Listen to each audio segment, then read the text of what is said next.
নমস্কার বন্ধুরা, তন্নিস কিচেনে আপনাদেরকে স্বাগত। আজ আমি নিয়ে হাজির হয়েছি আবারও একটি নতুন রেসিপি, মাটন কারি বা মাটন কষা। এটা কিন্তু একটা সেরা স্বাদের মাটন কষা রেসিপি। আপনারা চাইলে এটা ফ্রাইড রাইস বা ভাতের সাথে পরিবেশন করতে পারবেন, চাইলে লুচির সাথেও পরিবেশন করতে পারবেন। এরকম একটা রেসিপি থাকলে দিন তাহলে কিন্তু দিনটা খুব ভালোই কাটে আর আমাদের মনটাও খুব আনন্দে ভরে যায়। এর জন্য আমি নিয়ে নিচ্ছি 1 কেজি 250 পরিমাণ মাটনের পিসগুলো কিন্তু আমি মিডিয়াম করে কেটে নিয়েছি, এখানে বেশি ছোট করিনি। দেখুন এরকম বড় বড় টুকরো করে মাটনগুলো কেটে নিয়েছি। আর কিছুটা আছে চর্বি আছে এর মধ্যে, এটাও কিন্তু আমি মাটনের মধ্যে দেব।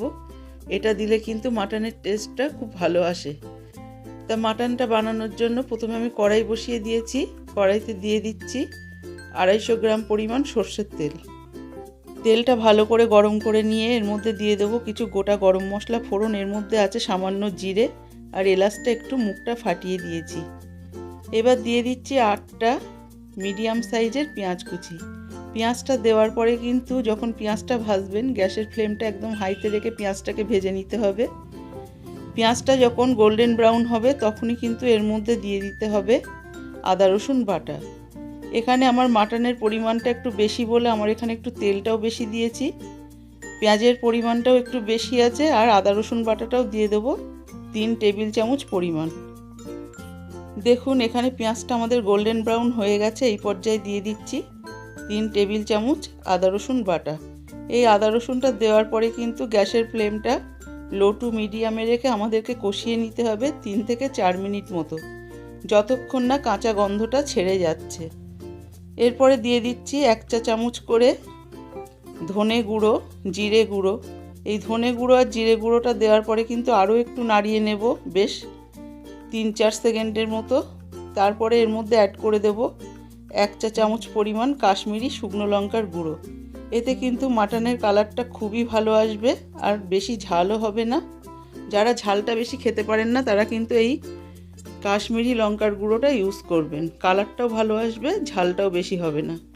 এরপরে দিয়ে দিলাম আমি মাটনের পিসগুলো দিয়ে বেশ মিনিট 4 মতো হাই ফ্লেমে আমি কষিয়ে নিলাম।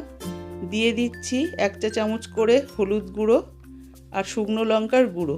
এটা দিয়েছি আমি ঝালের জন্য, ঝালটা আপনারা আপনাদের স্বাদ অনুযায়ী দেবেন। এইবার লঙ্কার গুঁড়ো আর হলুদ দেওয়ার পরে আবার 3 থেকে 4 মিনিট মতো গ্যাসের ফ্লেমটা লো টু মিডিয়ামে রেখে আমি কষিয়ে নিলাম।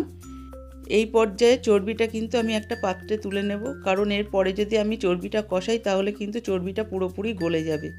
এবার দিয়ে দিচ্ছি 1 চা চামচ পরিমাণ নুনটা দেওয়ার পরে আমি আবারও একটু মাটনটা কষিয়ে নিচ্ছি। এরকম কিন্তু গ্যাসের ফ্লেমটা কখনো কমিয়ে কখনো বাড়িয়ে এরকমভাবে কষিয়ে নিতে হবে। আবারও আমি ঢেকে দিলাম 10 মিনিটের জন্য গ্যাসের ফ্লেমটা লোতে রেখে। ফিরে আসলাম 10 মিনিট পর। 10 মিনিট পর কিন্তু তলা থেকে আবারও আমি মাটনটাকে একটু নাড়িয়ে দিচ্ছি, যাতে তলা থেকে পুড়ে না যায়, কোনো পোড়া তেতো গন্ধ না হয়, সেই কারণেই। আবারও আমি ঢেকে দিলাম 10 মিনিটের জন্য গ্যাসের ফ্লেমটা লোতে রেখে। ফিরে আসলাম 10 মিনিট পর। আবারও কিন্তু একই প্রসেসে আমি নাড়িয়ে দেব তলাটা। দেখুন এই পর্যায়ে কিন্তু মাটনটা অনেকটাই কষানো হয়ে এসছে, মাটন থেকে অনেকটা জল ছেড়েছে। এখানে মাটনটা আপনি যত ভালো করে কষাবেন লো টু মিডিয়ামে রেখে মাটনের টেস্ট তত বেশি ভালো হবে, কারণ মাটনের মধ্যে তেল নুন ঝালের যে মশলাটা তত অ্যাবজর্ব করবে আর তত খেতে ভালো লাগবে। এখানে কিন্তু কষানোটা খুবই গুরুত্বপূর্ণ।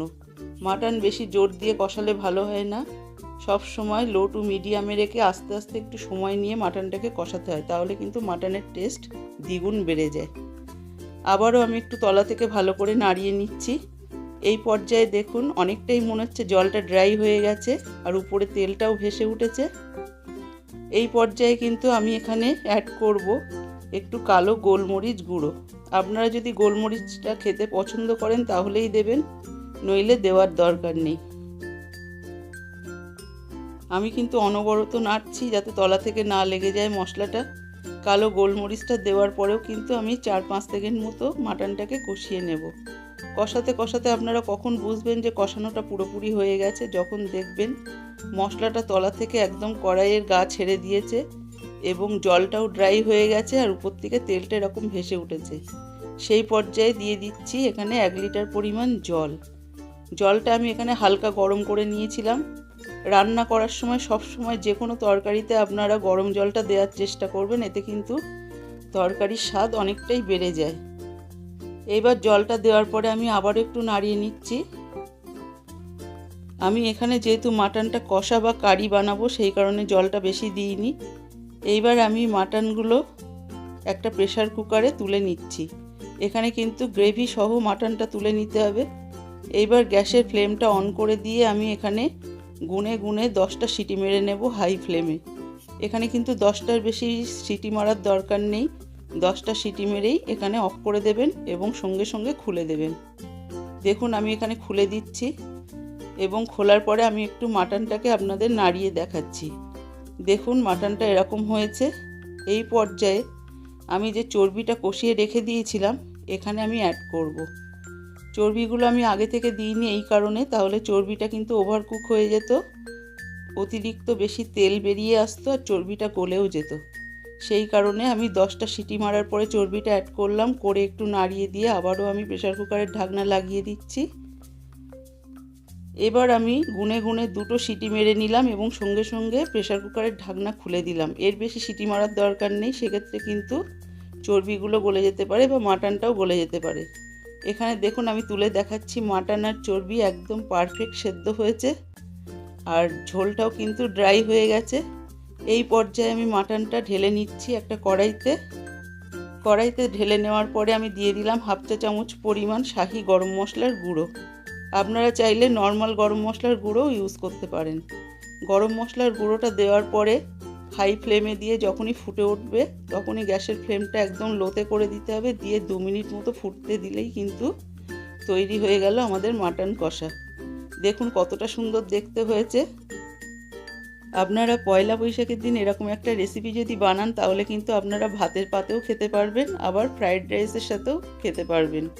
আর বাড়ির পরিবারের লোকজনদের যদি আপনি এরকম একটা মাটনের রেসিপি পরিবেশন করেন তাহলে কিন্তু আপনাকে আবারও রিকোয়েস্ট করবে এই মাটনটা বানানোর জন্য। এরকম একটা রেসিপি আপনি অবশ্যই একবার ট্রাই করুন। আমার এই রেসিপিটা যদি ভালো লাগে তাহলে অবশ্যই সাবস্ক্রাইব করবেন, লাইক দেবেন এবং শেয়ার করবেন। এবং পরবর্তী রেসিপিটা আপনারা কিসের উপরে দেখতে চান সেটাও কিন্তু কমেন্ট করে জানাতে ভুলবেন না।